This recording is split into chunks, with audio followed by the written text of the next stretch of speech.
well and Brevard. But again, our public information team is going to push all that stuff out on our app and our social media.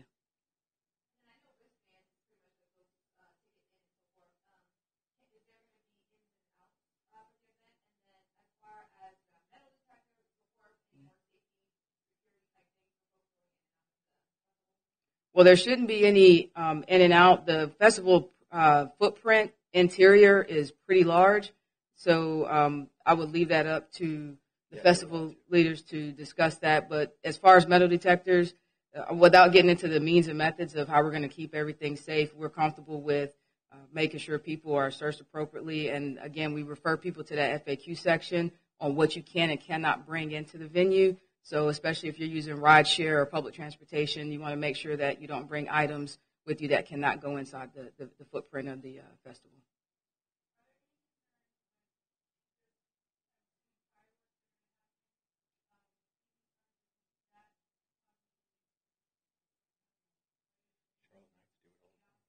No concerns about that. If it's a specific fire safety question, I'd leave that up to my fire counterpart here.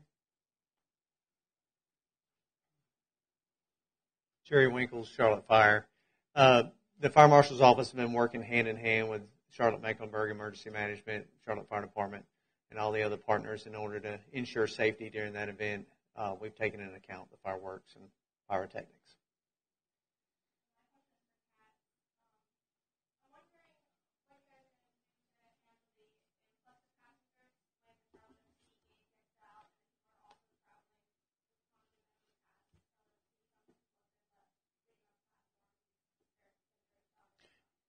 Yeah, so we expect very large crowds every day during the festival, but especially when the two events are combined with Charlotte FC. So we'll have additional capacity along the Blue Line. We'll also have the ability to increase and do some express buses that could help support the Blue Line. We would also recommend. Really, the primary stops along the Blue Line for Love and Life will be 7th and 9th Street. And FC, on the other hand, would probably Brooklyn Village, 3rd Street. So, you know, if you're thinking about which of those events you're attending, you might think about utilizing the Blue Line and using a park and ride, for example, on the South End side if you're going to the FC game, or on the University City side of the line if you're coming into Love and Life. We know that that could help just to kind of accommodate the passenger load that we see, that we are anticipating. But rest assured, we'll have ambassadors there to help people with wayfinding, kind of answer questions about how to use the system, and we'll have additional vehicles running along the alignment and buses as well as needed.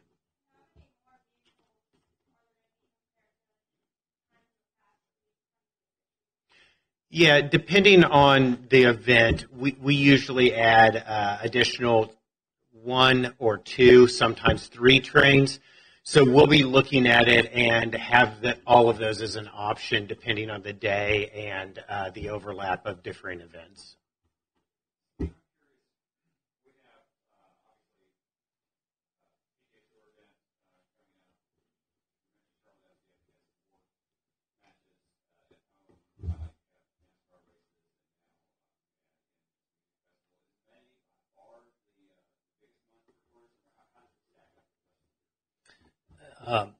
No, based on what you're saying there, those events, they're very much on our radar. We are supportive of all of those. May is traditionally a really big month. It's turning out to be even more so as more of the events seem to centralize in that time period. I have to get back to you with a stat about that's really the biggest month that we see on average, but certainly it's building momentum. We're seeing that very regularly.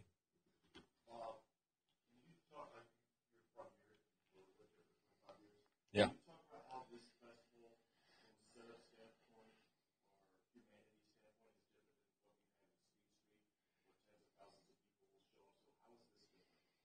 So I think, Speed Street and those events are free events for the largest portion of it. So the fact that we have the gates surrounding it, the street closures, are similar to what they do for Speed Street. And so the Department of Transportation, the police have been phenomenal about that. But I think it is, that everyone has to pay to come in, and we have to track the people coming in. We have to track the people going out. And then, I think a lot of people are excited that just like Speed Street, the backdrop's going to be the skyline, and we have phenomenal fireworks. We have some special stuff that are going to be surprises for people that can blow people away. And all of these national, international, the biggest names in music performing at night, Stevie Nicks playing the Landslide with the skyline behind her. I mean, that's just going to be so special. And I've experienced a lot of those great bands at Speed Street, and we're hoping to deliver the same type of experience and, with even more.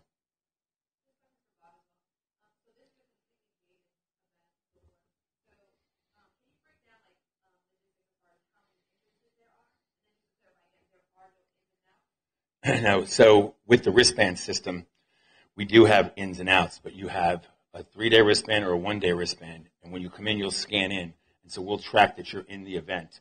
If you leave, you have to scan back out, so then we know you're out of the event. So there are ins and outs, but not like as people are usually accustomed to, where you can just walk out. So you scan back out, then you're back out, and you can scan back in. There's 2 main entrances, and each entrance have at least 10, one of them has 10, and then there's an entrance on 7th Street and an entrance on 8th Street. And we will have screening processes there. And this wristband system really allows people to get in quickly because it's just a green light. And so people roll in. There's no person has to scan it, grab your ticket. They just scan and go in. It's a pretty amazing system what they've come up with. So. No, it's just, the metal text would be like that, but the scanning system to know you're getting in is a piece of equipment that's right here. You just put your wristband and it goes green, and the person watching is just watching for green. If it's red, we have a customer service tent right next to that can help any people who may have some technical difficulties.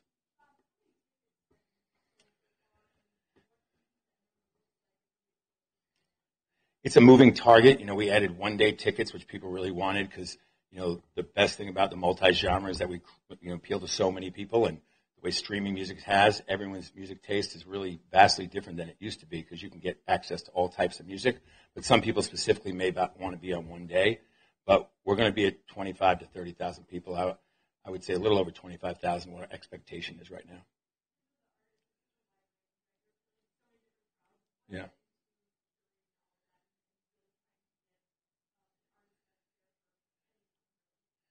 Okay, could you repeat the question?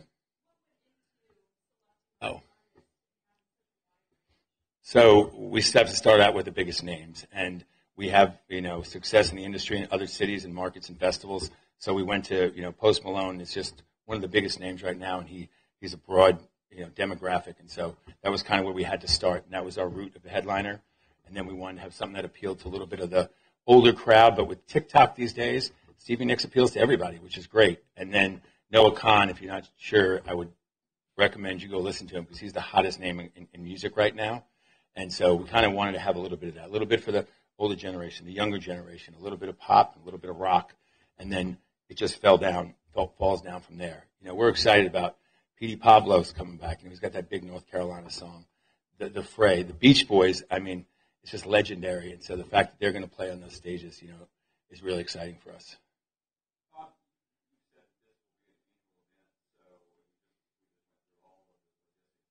They'll have us back.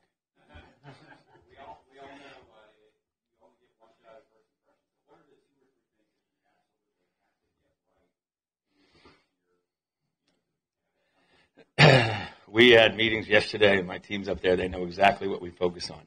We have to make sure that Will Call is organized and ready to handle the crowds, and then getting people in a safe, efficient, swift manner, and then making sure people know where to go.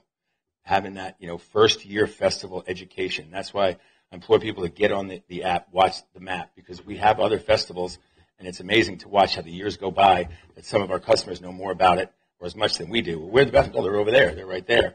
So everyone's going to have to, familiarize themselves with it. But we're going to have plenty of signage, plenty of volunteers. That's one of the greatest things about Charlotte is our volunteers have come out of the woodwork, people who just want to be part of it. They really think it's an exciting thing for Charlotte, so they want to come down and just be part of it. And so those local people will be able to help people figure out inside the site where to go as well as outside the site. But getting people in a swift manner, getting to go know where to go inside the site, and then most importantly is safety. And like I said, we worked with the Democratic National Convention with CMPD, from Panther games. There was 72,000 people down here for Kenny Chesney this weekend. And by my eyes, it was as smooth and great as an event could be, and safe.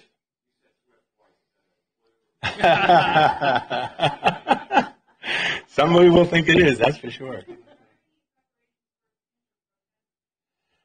This CMPD is handling that, and I think they've had conversation with about it, and they seem like they feel like they're okay.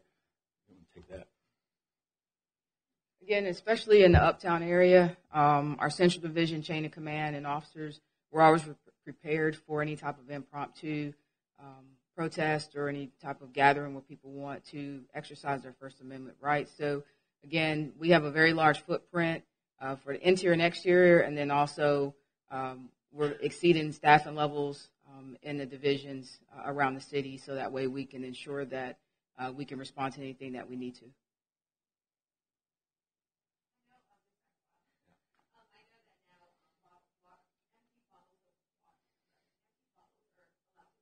Yes.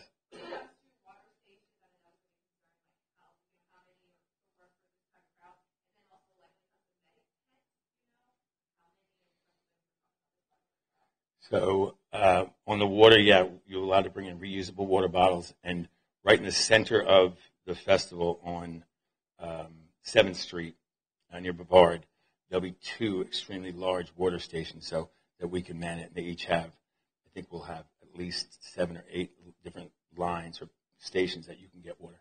They'll be right in the center of the event. And the medic tents, we plan on having 4, but I'm not sure if there's any more comments. We'll have it on the map, and it'll be signage, and people will know exactly where to go.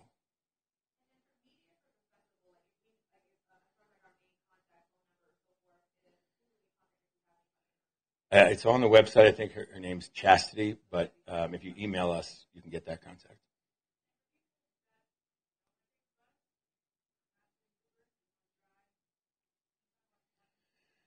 So we put it on our website. I mean, I'm not sure the numbers, but I know Uptown can park, 50,000 plus on a regular work day. So we know that there's ample parking. If you go to our website, you can see the parking decks, the parking lots, the prices.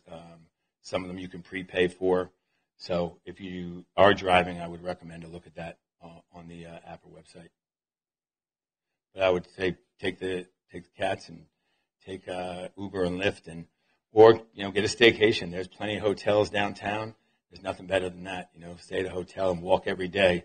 Enjoy the food. Enjoy the the bars afterwards, and all the great stuff Charlotte has to offer.